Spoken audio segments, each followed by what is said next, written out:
call is now being recorded. Welcome to MyBluesRoots.com. Palmdale Slim here, and we have a special guest today.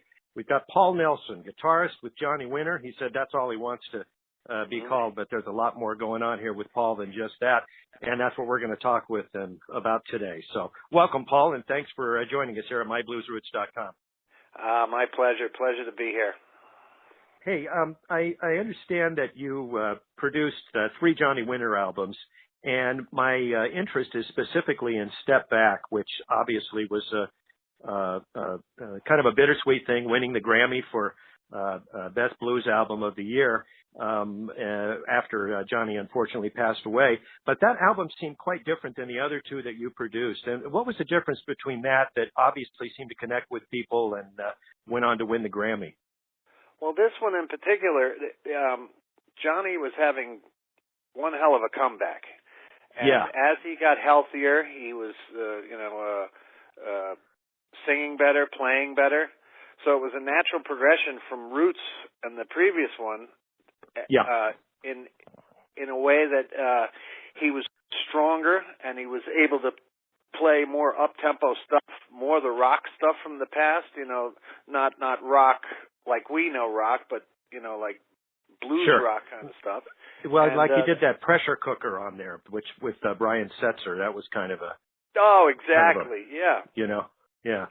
So he was able to come up to bat and play some more up tempo stuff. So whereas Roots, which featured like Sonny Landreth, Warren Haynes, Jimmy Vivino, this one, featured like Leslie West, Joe Perry. So this was a bigger step for him as far as how he had progressed health-wise. Well, that's funny that you and the interesting thing for me was that the song that he did Death Letter, and he just did him and the guitar. Yes. And I'm telling you, that really brought chills to me. I know where you're going with that. Yes, exactly. It was one of those one takers. When someone plays that style of guitar, a man and his guitar and a song like that, you can't really. There's no editing. There's no stop and try it again from the middle. You play. Well, and he's not going to do it. He's not going to do it the same way again, right? Exactly. And there's no. It's straight through. It's a performance with all its little parts and slides and string noises and vocal, little nuances.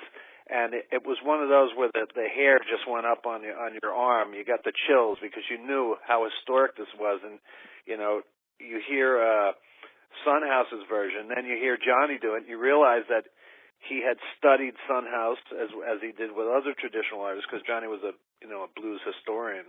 Sure. But then Johnny Johnny would winterize it. Yeah. What impressed me was his take on it was, not just obviously a copy of Son House, but it was really him getting inside that song, and you could tell that he was just a great artist. And anything that Johnny did became a Johnny song. That's the key. I called it winterizing, because what we did with that was, his main thing was, he would pick the songs. These were songs that influenced him growing up, right? Through his career, one by each artist that influenced him, and then we'd bring in friends and guests that would tribute Johnny, tributing those artists. And he picked the songs for that album in like 15 minutes. And then it was my job to find the artist that matched it best, once I knew, and then rehearse the band, myself included, to learn those original versions of the songs, and then, learn some other, maybe a decade afterward version, and bring them back to Johnny. And then it was interesting because we were on the same plane, because we had now been learning these songs like he did. So we had more in common to talk about. The band as a whole got better for the live performances and for the recordings. And that was reflected in how Step Back came out. Because, you had guys on there like Clapton, Yeah, I like know. I said, these were some heavyweights. Ben Harper Billy was there. Gibbons. So, Billy yeah. Gibbons was on there too, right? Yeah. Yeah. So once I knew that Billy was going to be on it, obviously I made sure that the song that was chosen was something that I knew he grew up listening to, and also had to give it, you know, a certain kind of feel that fit with the style of music. You know, I want to say ZZ Top, but that kind of pulsating kind of rock groove. So each artist that came in that I knew was coming in, I would cater to their style within our arrangement. Sure. And so that's why you gave Jason Ricci My Babe, right? You gave him a harmonica tune. Exactly. Yes. Yeah. And Dr. John, Blue Monday. Yes. I mean, it just makes sense. Yeah, that was sweet too. Each one of those songs is like, it's one of those duh moments where you just go, oh, well, this makes total sense. Exactly. You know, down to duets. Well, just a really, really great effort, and certainly deserved the Grammy for Best Blues Album. I also understand it won a BMA too. So Johnny and I both got Grammy awards, and so did the engineer and the mixer. It was a proud moment. Like you said, it was bittersweet, yes, but he did hear the whole record. He heard its completion. He was very proud of it. And he actually leaned over to me in the studio and he said, Paul, if we don't get a Grammy for this, they're nuts.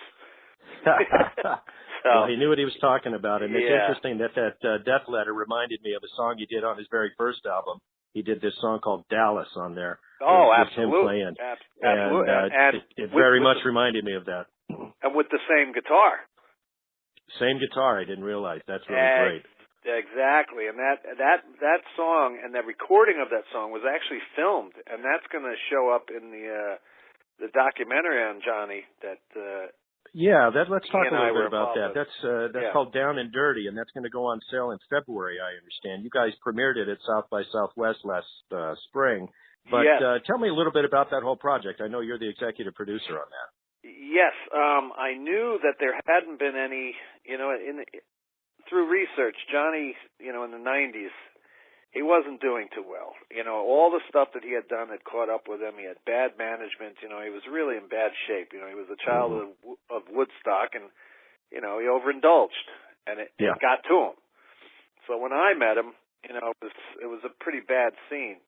But this movie was done because nothing had been done on Johnny. There were no documentaries. And in the 90s, he kind of was writing himself out of history, because when they were doing documentaries on like Muddy and all people that he were involved with, he wasn't there to say anything or be in them.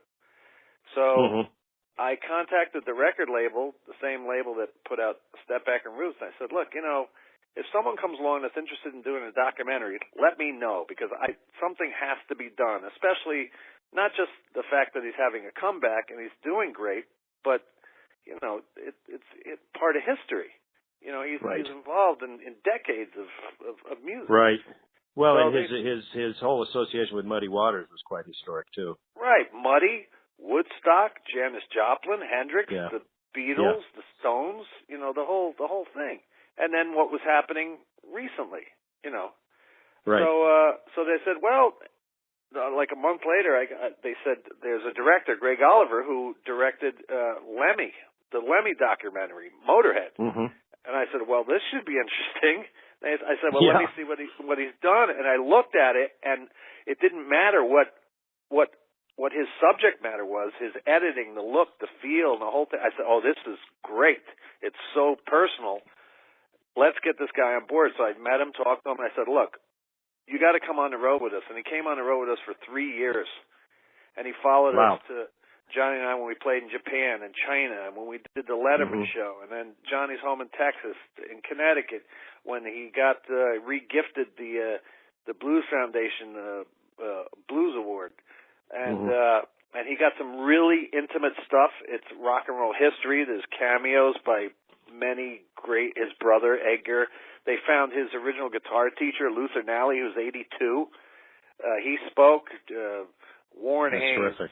Derek Truck, and like you said, it showcased at South by Southwest. It did really great. Johnny saw it. He and I were in the back. I bought him a thing of popcorn, and he was watching himself on the screen. He loved it. He and I played Jimmy Kimmel that night, and so now it's ready. it's ready, and the projected release date is right around his birthday coming up in February. Oh, that's terrific. Well, we'll be looking Yeah. forward to that. I saw a clip from it, and it looks like looks like great stuff. And you know, I think if you're a Johnny fan, you want to know more about him, and I think it's terrific. Yeah, there's like 3 sub-stories. There's a story of his comeback. There's a story of his lineage, and a story of all these missing pieces in music history that he was part of. It answers a lot of questions, and it answers what really happened, put him in the shape that he was in, in the 90s decade, and then how he got out of it. So that sounds like a great story. Yeah. Well, let's switch gears a little bit, because Paul Nelson is the one on the phone, not Johnny. And Paul, I understand you've got a new band and you've got a new album coming out called Badass Generation on Sony Music, I believe it. Tell me about that. I saw the one cut. I don't think it's on this album, but I saw something called Christmas Tears that you guys did. And also saw a cut off this album, and 2 different styles there. Yeah, it's my self-titled project. Badass Generation came about because everybody is using that term badass to describe everything. So I just figured it just kind of fit, because when everybody was listening to music and we were like, wow, this song's kind of badass. And I'm like, why is this name coming up all the time?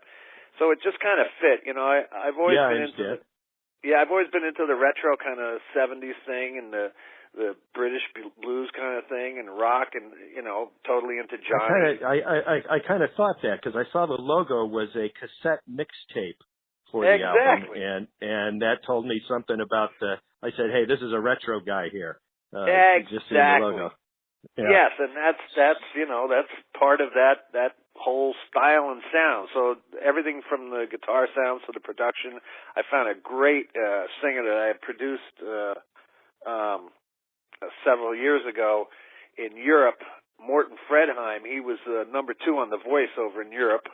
I can see why. That guy's got some chops, man. He's got some chops. So we did this Christmas thing while we were in the studio for Cleopatra Records, and that came out on a compilation. There's a video that we just put out for that. I saw the video. I liked it, and you're right. Christmas you can really Tears. sing. That's the Freddie Christmas King Tears. classic. Yeah. Yeah, and your guitar was really sweet on that. Very Freddie-esque, I would say. Thanks. Yeah, with the Les Paul and the whole bit. And we also did. So then there was another one. We were in the studio again, and they were like, well, there's another Christmas record, and that was the Southern Rock. So I was like, oh, what song do we do? And all of a sudden this Slade song popped up, which really didn't have anything to do with Southern Rock, but we did the song Merry Christmas, Everybody. And now Train's running around doing a cover of that too, so the song's all over the place. Yeah. So that was that. But anyway, when I was with Johnny, I signed with Sony, and I signed with Friday Music over here in the U.S. as well. And so I got to work on my solo stuff, and I just started writing. I will forever be, part of Johnny's lineage as his guitar player. Right. It's a huge honor as far in producing and just having him as a friend and helping him out. But I have to continue on. So that this will come out February 5th, and February 5th. Everybody is anticipating this, and I'm really proud of this. There'll be downloadable singles coming out, and the whole publicity thing will start. But there's a trailer out right now, and you can see that all over the internet. You just have to look up the Paul Nelson Band, and I'm really proud of this stuff. And it's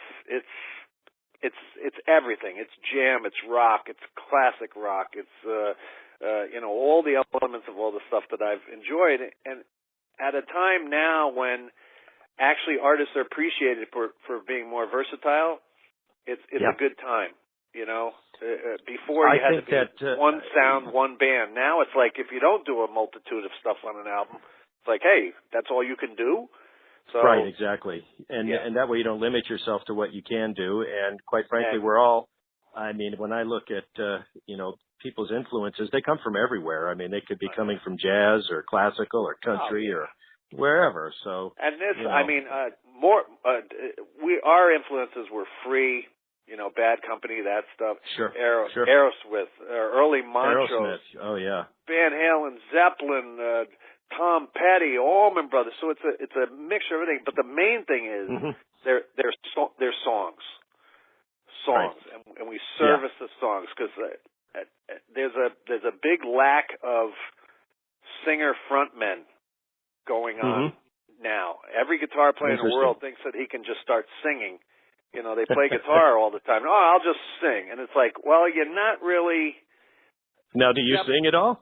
It's not no. So I have a singer. That was the thing. Yeah. I said, you know, I'm grabbing a singer. I'm going to I'm going to have a band with a front man, you know, kind of like Kenny Wayne Shepherd, where he has that fantastic singer.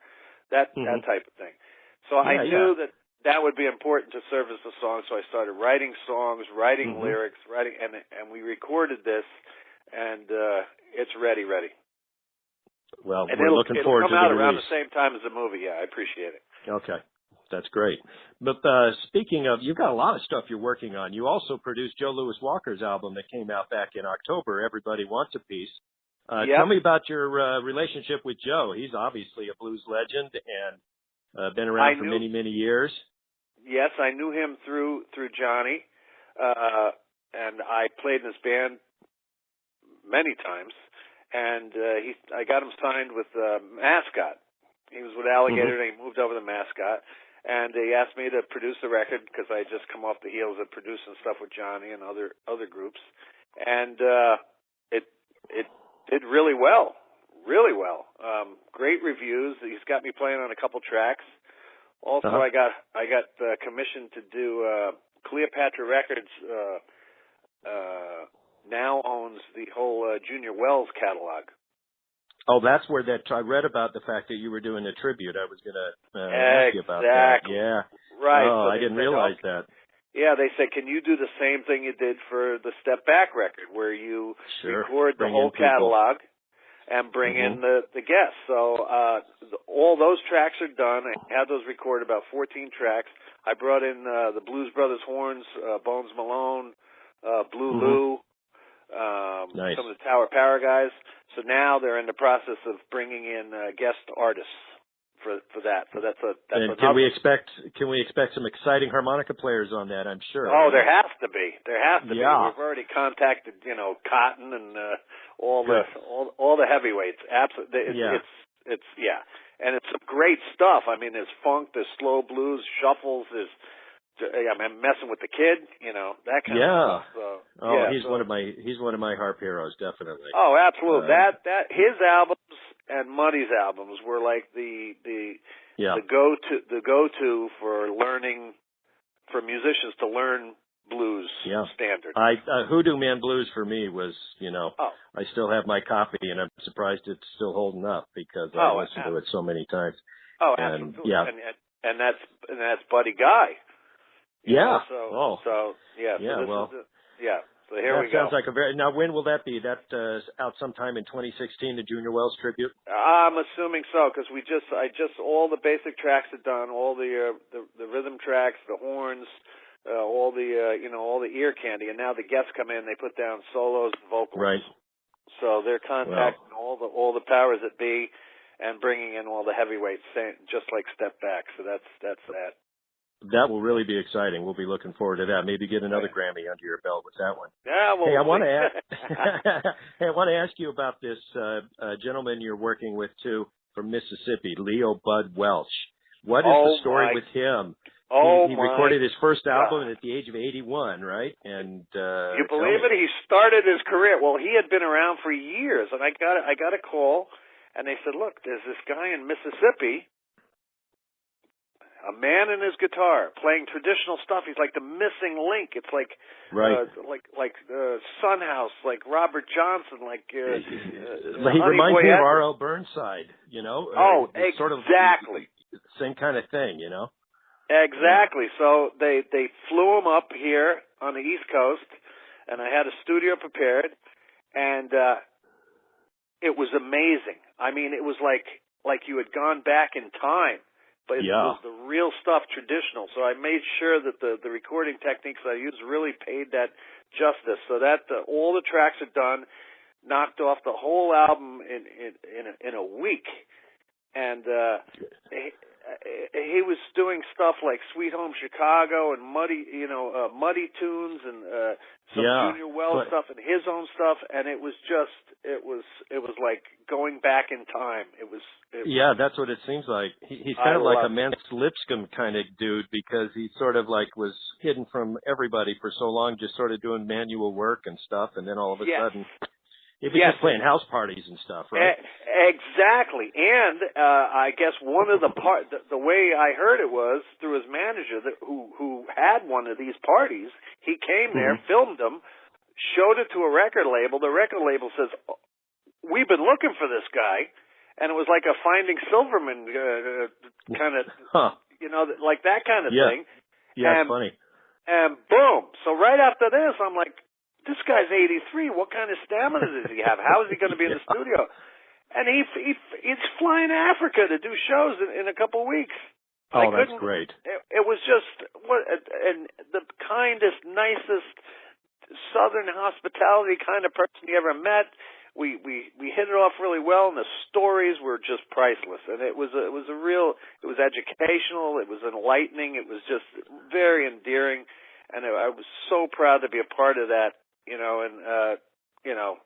It's just the respect I have for him and his age and what he's done. It's amazing, just amazing. And I've seen there's a documentary on him already. Some Canadian photographer, film people came down, did his story, and just beautiful stuff. And his look and his style and his feel, it just fits that image, of the porch. I was watching a video on his website, and he's doing Mojo Mojo work, and he's sitting at first, but then he can't take it. He got to stand up.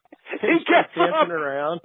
I saw that. I'm like, well, if he can do that, he can make it up here, and zip, he flew up here. That's what I figure.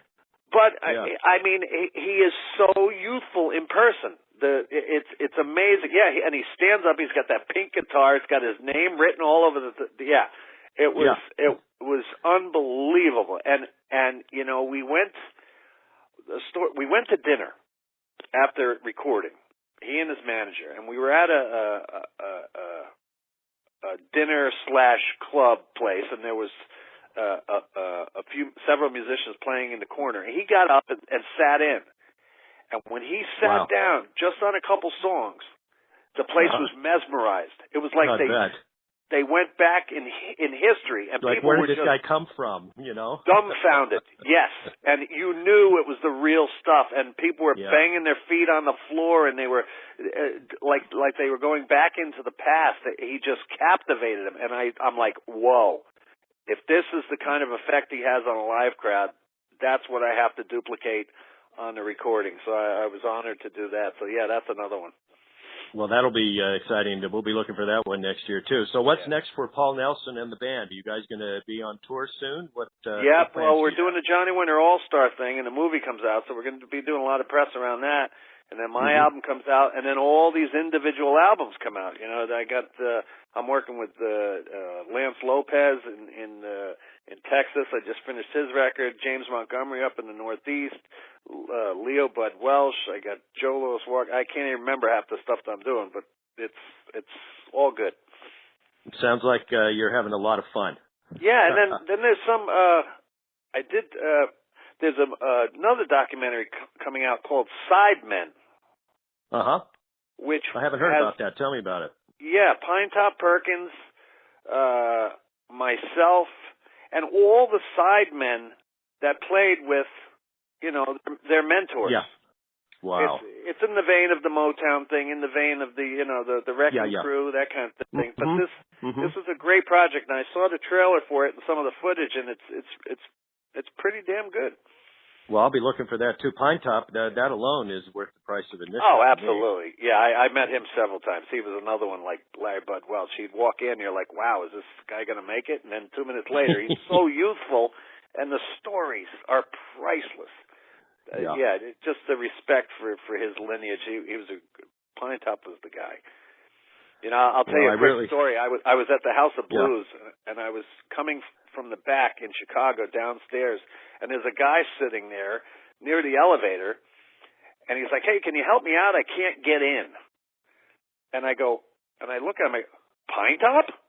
He goes, yeah, I can't get in the elevator up. I go, are you kidding me? I go, hold it right here. And I raced upstairs. I go, do you know who's sitting outside and can't get in? And they said, who? I said, the guy that's on the bus. His statue is in the front of your building. He's sitting in the back. Oh my God. Get him in here right now. So I got him in. We got him a balcony seat, and that's when we first met and hit it off great. And That's a funny story. What a funny way to meet him, right? Yeah, I go the guy on your front door, the statue is sitting in the back. Yeah, so you see these things, it's pretty funny. But so everything's going great, and I appreciate all the press that you're doing on this. And you will get a copy of whatever I have. Well, that'll be great. We want to be able to hear all of this stuff. A lot of exciting, fun stuff coming up, and I want to thank you so much for being a part of mybluesroots.com. Well, I appreciate it. Johnny